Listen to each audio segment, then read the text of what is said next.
ఎవరి కోసం అండి?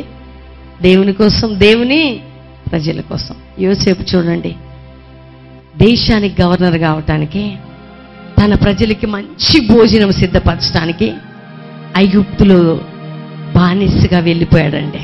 పాపం చిన్ని వయసులో తండ్రికి దూరమై ఆల్రెడీ తల్లిని పోగొట్టుకున్నాడు. తండ్రి ప్రేమకు దూరం అయిపోయాడు.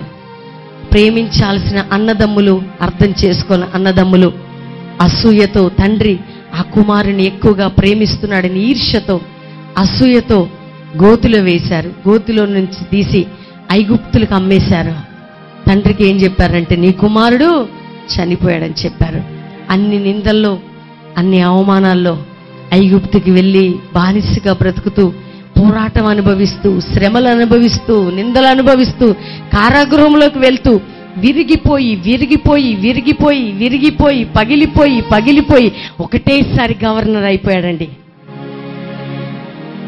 దాని తర్వాత ఆయనని బట్టి దేశము దీవించబడింది. ఆయనను బట్టి తన సహోదరులు దీవించబడ్డారు. సహోదరుడా, నువ్వు దీవించబడాలని ఆశపడుతున్నావా? దేవుని దగ్గర నీ జీవితం దిద్దుబాటు కోసం అనుకో. ప్రభువా, నన్ను దిద్దయ్యా. కొంతమంది చక్కగా నాకు ఇచ్చిన రిక్వెస్ట్లో రాశారండి, చాలా చక్కగా రాశారు. కొంతమంది మాకు ఉద్యోగం కావాలా, నేను దానికి అప్లై చేశా, దీనికి అప్లై చేశా, ఉద్యోగం కావాలా, దేవుడు నాకు ఉద్యోగం ఇవ్వాలని రాశారు. కొంతమంది ఏం రాశారంటే ప్రేయర్ రిక్వెస్ట్లో, నాకు కోపం బాగా ఉంది, నాలో అసూయ ఉంది, నాలో ప్రేమ అనురాగం లేదు, నాలో ద్వేషభావం ఉంది, నాలో మంచి మనస్సు లేదు, ఇవన్నీ తీసేయనట్లు మీరు ప్రార్థన చేయండి. ఎంత సంతోషం అనిపించిందంటే నాకు. కొంతమంది వాళ్ళ ఇంటర్నల్ వీక్నెసెస్ రాసినప్పుడు నేను ఏడ్చా వాటిని పట్టుకొని. ప్రభువా, ఇంత ఓపెన్గా నీ బిడ్డలు ఒప్పుకుంటున్నప్పుడు, అయ్యా వీరిని విరగొట్టి, పగలగొట్టి, నలగొట్టి సౌలుని పౌలుగా మార్చినట్లు నీ బలమైన అభిషేకం వీరిపై దిగునుగాక. దేవుని కూడా అండి, నన్ను బ్లెస్ చేయి ప్రభువా అని ప్రార్థన చేయక ముందు నువ్వు ప్రార్థించాల్సింది ఏంటంటే, ప్రభువా నన్ను నీ రూపులోకి మార్చడానికి నన్ను విరగొట్టు, నన్ను పగలగొట్టు, నన్ను సరిచేయమని నువ్వు ప్రార్థన చేస్తున్నప్పుడు, నువ్వు విరగొట్టబడుతున్న టైంలో, పగలగొట్టబడుతున్న టైంలో నీ మీద కోప్పడేవారు వస్తారు, నీకు వ్యతిరేకంగా మాట్లాడేవారు అప్పుడు దేవుడే పంపుతాడు. నీ మీద నింద పెట్టేవారు వస్తారు, నిన్ను గెలికేవారు వస్తారు, నీకు లేనిపోని ఫోన్స్ వస్తాయి, టెంప్టేషన్స్ వస్తాయి, పోరాటం వస్తుంది. ఆ టైంలో దేవుడు ఏం చేస్తాడంటే, దేవుడిచ్చే సర్వాంగ కవచమును నీకు ధరింపజేసి నిన్ను ఎలా తయారు చేస్తాడంటే, ఆపద్దినమందు అపవాదిని ఎదిరించే అభిషక్తునిగా దేవుడు నిన్ను తయారు చేయబోతున్నాడు. నాకే పోరాటం వద్దు ప్రభు, అందరు నన్ను మంచిగా చూడాలా. ఒక ఆమె రాసింది, నా భర్త నాతోనే ఉండాల, నన్ను బాగా చూడాలా. ఎలా రాసిందండి? చిన్నప్పటి నుంచి ఆమెకు సరైన కష్టాలు లేవు, శ్రమలు లేవు. పెళ్లి చేసుకున్నాక దేవుడు ఏం చేస్తున్నాడు, నీ భర్త ద్వారా నిన్ను, నీ ద్వారా నీ భర్తని కొన్ని విషయాలు ఏం చేస్తున్నాడు? ట్రిమ్మింగ్. ఏంటండి? ట్రిమ్ చేస్తూ ఉంటాడు. అదే విధంగా నీ పెళ్ళైనాక, నీ భర్త జీవితంలో నువ్వు అడుగుపెట్టినాక, నీ భర్త నీ జీవితంలో అడుగుపెట్టినాక, ఆయన ద్వారా నిన్ను, నీ ద్వారా ఆయన ట్రిమ్మింగ్ దేవుడు చేస్తున్నప్పుడు నువ్వు అనుకోవాలి, దేవా నన్ను చెక్కుతున్నందుకు నీకు స్తోత్రం అనాలా. నా మాట వినేటట్టు చెయ్యాలి మమ్మీ నువ్వు, నా భర్తను అంటుంది ఒక ఆమె. నీ మాట వినేటట్టు చేయాలి నేను. నాకు ఇచ్చిన రిక్వెస్ట్, నువ్వేం చేయాలి ప్రార్థన అంటే, నా మాట జవా దాటొద్దు. నువ్వు స్పిరిచువల్గా ఉన్నావా అని అడిగా నేను. రియల్లీ దేవుని బిడ్డ, నీలో ఏమేమి ఉన్నాయో కొన్నిసార్లు ఎక్స్పోజ్ చేయటానికి నీ భర్త ద్వారా దేవుడు నిన్ను గెలుకుతుంటాడు, నీ భార్య ద్వారా దేవుడు నిన్ను గెలుకుతుంటాడు. అప్పుడు అనుకోవాలి, ప్రభువా నాలో కోపం తగ్గించయ్యా. ఒకరోజు ఒక స్త్రీ నా దగ్గర ప్రేయర్ చేయించుకోవడానికి వచ్చి బాగా ఏడుస్తుంది. ఎందుకు ఏడుస్తున్నావు అమ్మా?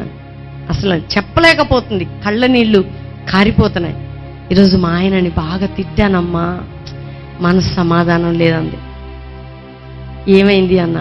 అసలు నాకు చికాకు అవుతుంది, నా హెల్త్ బాగుండట్లేదు, పిల్లల్ని ఆయనని విపరీతంగా తిట్టేశా.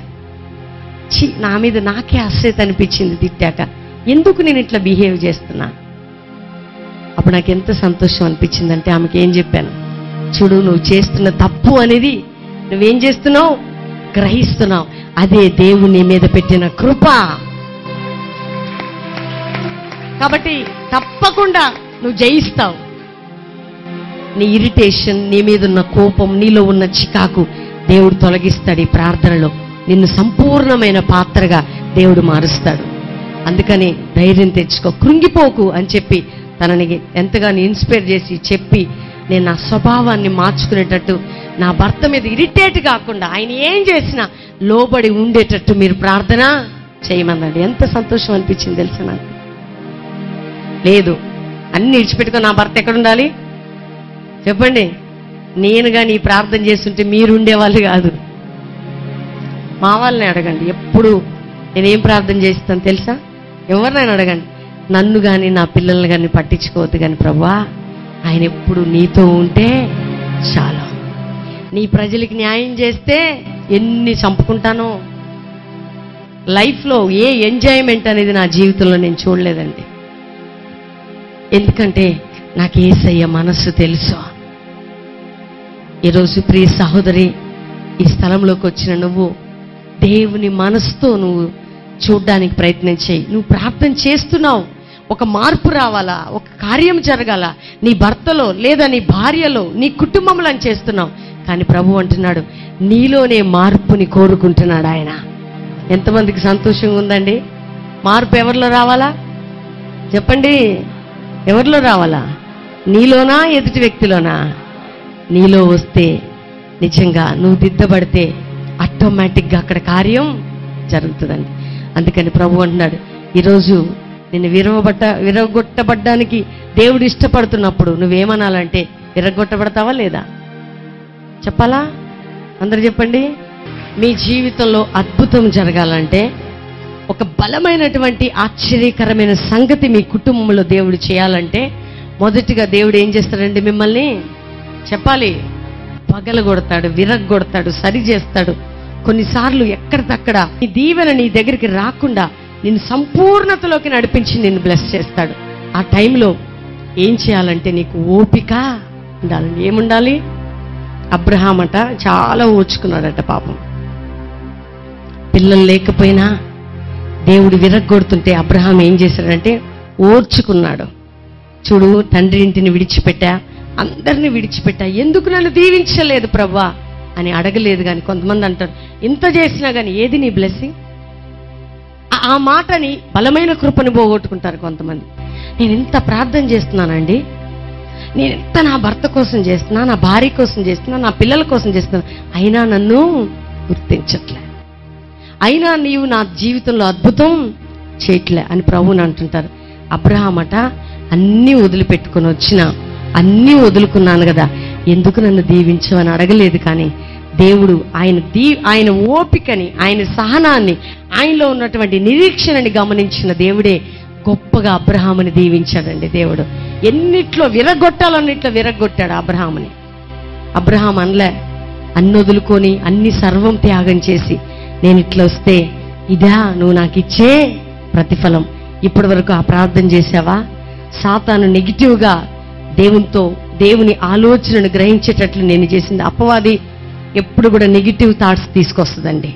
మీరు ప్రేయర్లోకి వెళ్ళినప్పుడు నెగిటివ్గా ఆలోచించేటట్టు చేస్తుంది. నువ్వు దేవునితో గడుపుతున్నప్పుడు నెగిటివ్గా ఆలోచించేటట్టు చేస్తుంది. నీ ఆశీర్వాదాలను ఆపటానికి, నీ తోటి సహోదరుల మీద నీ ద్వారా నేరం మోపడానికి ప్రయత్నిస్తుంది. తక్కువ అంచనా వేసి మాట్లాడడానికి ప్రయత్నిస్తుంది. ఇతరుల గురించి చెడుగా ఆలోచించేటట్టు చేస్తుంది. కానీ దేవుడు అంటాడు, నీ నిరీక్షణ నిన్ను సగ్గుపరచదు, నీ ఓపిక ఒకానొక రోజు నిన్ను హెచ్చించబోతుంది. దేవుని బిడ్డలారా, అందుకని దేవుని బిడ్డలకి ఏముండాలండి?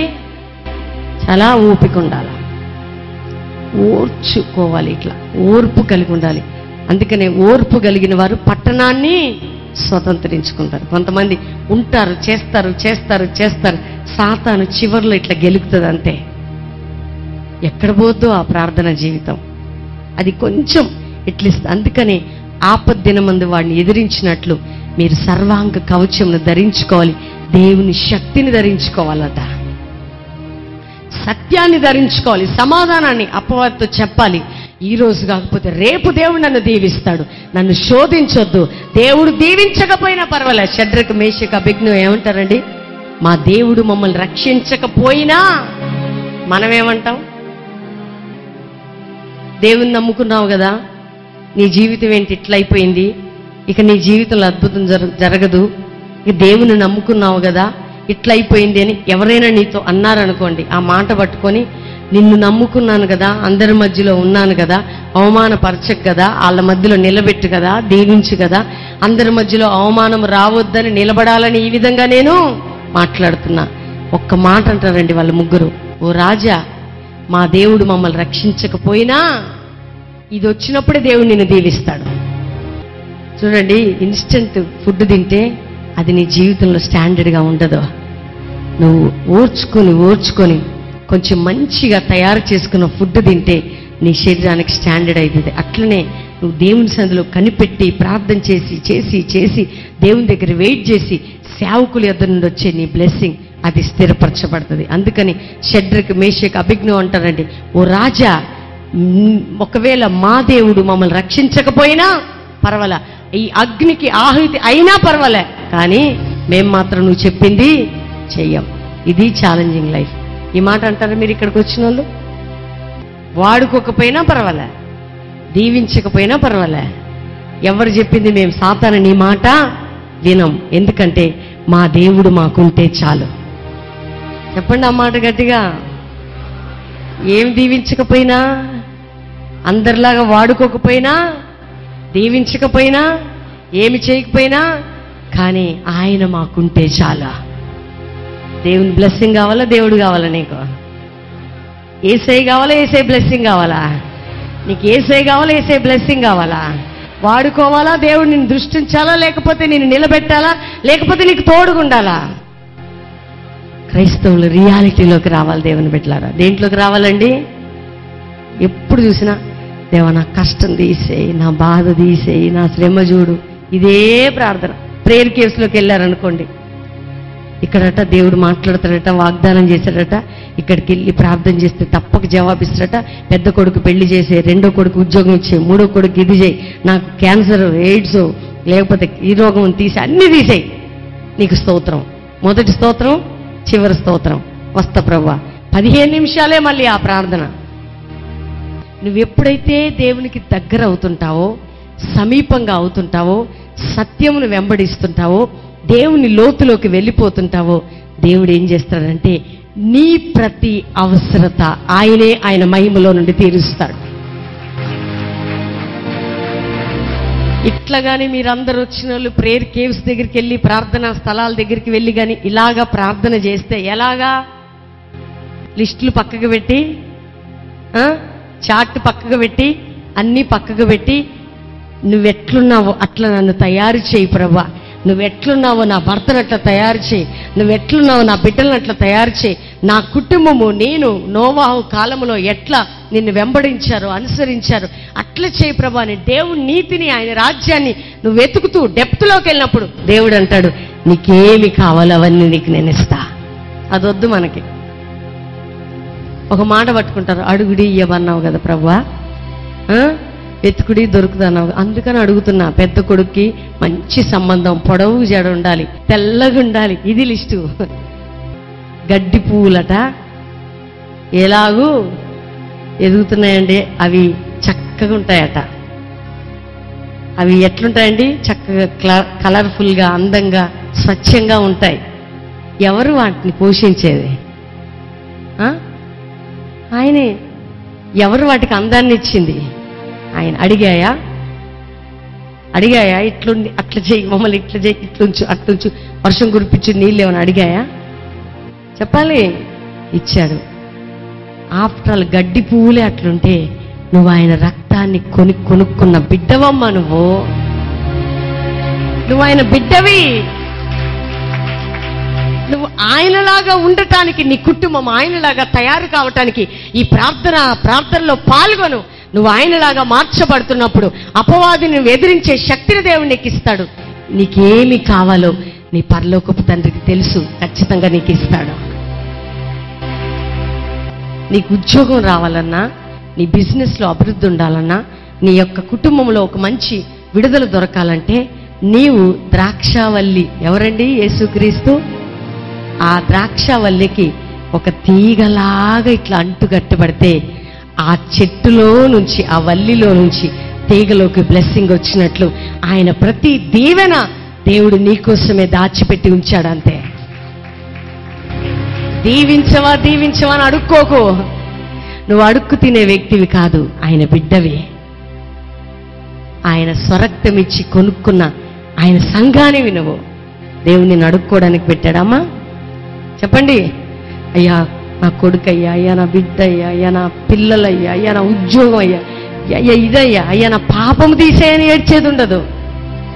అయ్యా ఇతరుల మీద నాకు ఇది ఉందయ్యా తీసేయి, నా లైఫ్ సరిలేదు సరిచేయి, నా కుటుంబంలో నా బిడ్డలు నీకు దగ్గర కావాలి, నిన్ను ప్రేమించాలి, నీకు సంపూర్ణులు కావాలి అని నువ్వు ఎప్పుడైతే ఆయన పరిశుద్ధతకి, ఆయన సన్నిధికి వెళ్ళి దేవుడిచ్చే సర్వాంగ కవచం, ఆయన ఇచ్చే పరిశుద్ధత, ఆయన ఇచ్చే సమాధానం, ఆయన ఇచ్చే దైవత్వం, ఆయన ఇచ్చేది ఆయనలో ఉన్నది నువ్వు సంపాదించుకోవటానికి ఎప్పుడైతే ప్రార్థనలోకి వెళ్తావో ఏమి ఎదిరిస్తావంటే అపవాదిని ఎదిరించగలుగుతావు.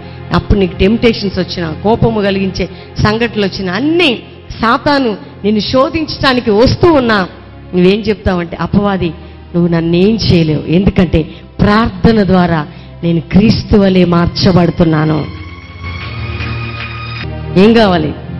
సొంత ఇల్లు కావాలా? మంచిదే, తప్పేం లేదు. నేను ఇవన్నీ పాపం అంటున్నానా? మన నీడ్స్ తీర్చబడ్డం తప్పండి? పాపం అంటున్నాను కాదు. నీ నీడ్స్ ఎప్పుడు తీరుతాయంటే, నీ అవసరాలు ఎప్పుడు నువ్వు తీర్చబడాలి అని ప్రార్థన చేయాలి. మొట్టమొదటిగా నువ్వు చేయవలసింది దేవుని కోసం, దేవుని యేసయ్య స్వారూప్యంలోకి మార్చబడ్డానికి ప్రార్థన చేయి. ఒకటి ఇల్లు అడిగితే 2 ఇల్లు ఇస్తాడు నీకు. నేను ఈ సేవే అడగలేదండి, ఏం అడగలేదు, ఇంత బ్లెస్సింగ్ ఒకటే అడిగా, నీ కోసం బ్రతకాలి, నీ చిత్తము చేయాలి, నీ పోలికలో నడవాలి, నిన్ను కలిగి ఉండాలి. సంఘంతో అదే ప్రేయర్ చేపిస్తా, ఇప్పటివరకు అదే పని. ఎప్పుడైతే మేమిద్దరం అలా ప్రార్థన చేశామో అడగని ప్రతి బ్లెస్సింగ్ ఆయన మా దగ్గరికి పంపించాడండి. అడిగామా? నేను అడిగింది ఏంటంటే, బ్రతికినంత కాలం నీలాగా బ్రతికే కృపయ్యవా అని అడిగా. అయితే ఇది అందుకనే సొలొమోను ప్రార్థన చేస్తాడండి, జ్ఞానము అడుగుతాడు. ఏమడుగుతాడండి? వివేకము కలిగిన హృదయం నాకు దయచేయి ప్రజల్ని పరిపాలించటం. దేవుడు ఏం చేస్తాడు? నువ్వు ఒకటి అడిగావు కాబట్టి ఇంకా ఎక్స్ట్రా ఎన్ని ఇచ్చాడు ఆయన? చెప్పండి. అంతే. దేవుడు ఆయన నీతిని, రాజ్యాన్ని వెతికి ప్రార్థించే వారికి ఆయన ఏమిస్తాడో తెలుసా? అడగనివన్నీ నీకు ఇస్తాడు ఆయన. టీవీ కార్యక్రమం చూసేవారిని కూడా నేను ప్రేయర్స్ పిలుస్తూ మిమ్మల్ని ఎందుకు ఎంకరేజ్ చేస్తున్నానంటే, మీ బ్లెస్సింగ్స్, మీ ఆశీర్వాదాలు, మీ సమృద్ధి, మీ అభివృద్ధి అనేది మీ ఆత్మీయ జీవితం మీద ఆధారపడి ఉంటుంది. నీ ఆత్మ వర్ధిల్లుచున్న ప్రకారం నువ్వు అన్ని విషయాల్లో అవే వర్ధిల్లుతాయి. నువ్వు స్పిరిట్లో వర్ధిల్లుతుంటే అవి అన్ని వర్ధిల్లుతుంటాయి. మాకు గొప్ప కోసం కాదు, ఘనత కోసం కాదు, పేరు కోసం కాదు, ప్రఖ్యాతుల కోసం కాదు. మేం కాదండి యోగ్యులం, యోగ్యుడు ప్రభువైన యేసుక్రీస్తు మాత్రమే. ఎందుకంటే మా మీద కంటే ముందుగా మీరు ఆయన మీద ఆధారపడాలని మా ఆశ. ఆయన స్థానంలోకి మేము రావద్దు, అది మాకొద్దు దేవుని బిడ్డలారా. ఎందుకంటే ఆయనే మంచివాడు, ఆయనే కనికరం కలిగిన వాడు, ఆయనే ప్రేమస్వరూపి. ఎప్పుడు అదే అంట, ప్రభువా నీవిచ్చిన మంచితనం, నీవిచ్చిన ప్రేమ ఎక్కడ కూడా మా మహిమ కోసం మేము వాడుకోవద్దయ్యా. అందుకనే ప్రభుతో అంటాం, ప్రభువా ఎంత నువ్వు వాడుకుంటున్నప్పటికీ మాలో గర్వం కానీ, నేను అని కానీ, అతిశయం కానీ మమ్మల్ని ఏలొద్దు. చేపిస్తా మా వాళ్ళతో ప్రార్థనవి. ఎందుకంటే ఆయన యోగ్యుడు. పాపం మీరు నమ్మాలి. ఈ అడవిలో ఈ యొక్క ఆదిలాబాద్ జిల్లా అంటే వెనుకబడిన ఈ జిల్లాలో, ఈ బెల్లంపల్లిలో ఒకప్పుడు బొగ్గు తప్ప ఏమీ ఉండేది కాదు. ఈరోజు దీన్ని వెతుక్కుంటూ విజయవాడ నుంచి, గుంటూరు నుంచి, బాంబే నుంచి, చెన్నై నుంచి, హైదరాబాద్ నుంచి, ఎక్కడెక్కడి నుంచో ఈ మారుమూల ఫెసిలిటీస్ లేకపోయినా నువ్వు ఇక్కడికి వచ్చి ఉన్నావు అంటే ఇక్కడ ఆయన ఉన్నాడు కాబట్టి నువ్వు వచ్చావు. వచ్చిన నీవు ఎవరిని వెతకాలంటే నిన్ను తీసుకొచ్చిన ఆయన నువ్వు వెతకాలి. అప్పుడు ఆయన అంటాడు, నన్ను వెతుకుతున్నారు వారు, నువ్వు వెళ్ళి వారిని బ్లెస్ చేయమంటాడు ఆయన. అప్పుడు మేమేమంటామో తెలుసా? పిలిచి నిన్ను ఆశీర్వదించి పంపుతాం. ఇది మీరు చేయవలసిన సత్యం. అవునా కాదా? దేవునితో గడపండి, అందుకని ప్రార్థనలో అపవాదిని మనం ఏం చేయాలండి? ఎదిరించాలి. మనం శక్తిమంతులు మగునట్లు సర్వాంగ కవచాన్ని ధరించుకోవాలి, వాక్యాన్ని ధరించుకోవాలి. దేన్ని వెతకాలో దాన్ని వెతకాలి. మనకి శత్రువు అపవాది తప్ప మనుషులు కాదు. మనం పోరాడుతున్నది శరీరాలతో, ఏ శక్తులతో? అనేక రకాలైన ప్రస్తుత అంధకార శక్తులు, ఆకాశ మండలంలో ఉన్న దురాత్మలు, వీటన్నిటిని కూడా విరగొట్టబడాలి అంటే మనం విరగొట్టబడి క్రీస్తు వలె మార్చబడినప్పుడు, మనం ప్రార్థన చేస్తున్నప్పుడు ఎక్కడికక్కడ సమూల నాశనమై దేవుడు నీ కుటుంబాన్ని ఆశీర్వదిస్తాడు. లేచి నిలబడదాం. కార్యక్రమం చూస్తున్న బిడ్డలపై ఇప్పుడే నీ సన్ని దిగునుగాక ప్రభా. వారి హృదయాలు తెరవబడునుగాక. నీ శక్తితో బలముతో వారు నింపబడుతురుగాక ప్రభా. ఆపత్తినమందు అపవాదిని ఎదిరించుటకు ఆయన నీతిని సత్యమును ధరించుకొని ప్రార్థనలో పోరాడే శక్తివంతులుగా మార్చబడుతురుగాక అని ప్రార్థన చేస్తున్నాను ప్రభా. పోరాడుతున్నది శరీరంతో కాదు కానీ, లోకముతో కాదు కానీ, అపవాది శక్తులతో గ్రహించి ప్రార్థనలో పోరాటానికి కృప దయచేయండి నాయన. ప్రార్థన పరులని, ఎస్తేర్లని, ఎఫ్రాలని, నీ ప్రజలని లేపుకో ప్రభా. ఈ కార్యక్రమం చూస్తూ ఉండగానే వారి జీవితాలు నీ కోసం మండాలి, వారు ప్రజ్వలించబడాలి, నీ శక్తితో అభిషేకంతో నింపబడాలి ప్రభా. వారు ఎప్పుడైతే సరిచేయబడుతున్నారో వారి రోగాలు, వ్యాధులు, సమస్యలు, ఇరుకులు, ఇబ్బందులు, కోర్టు కేసెస్, నాయన గర్భఫలము, నాయన భార్యాభర్తలు విడిపోయిన స్థితి, అన్ని కట్లు తెగిపోవును గాక ప్రభా. వారు లేచి నడుచుతురు గాక. స్వస్థత, విడుదల, సమాధానం, నెమ్మది కలుగును గాక యేసునామములో. నీకే మహిమ చెల్లిస్తూ ఈరోజే ప్రార్థన అభిషేకం, ప్రార్థన శక్తి వారిని పరిపాలించును గాక అని యేసుక్రీస్తు నామములో అడుగుచున్నాం తండ్రి. Amen, amen, amen.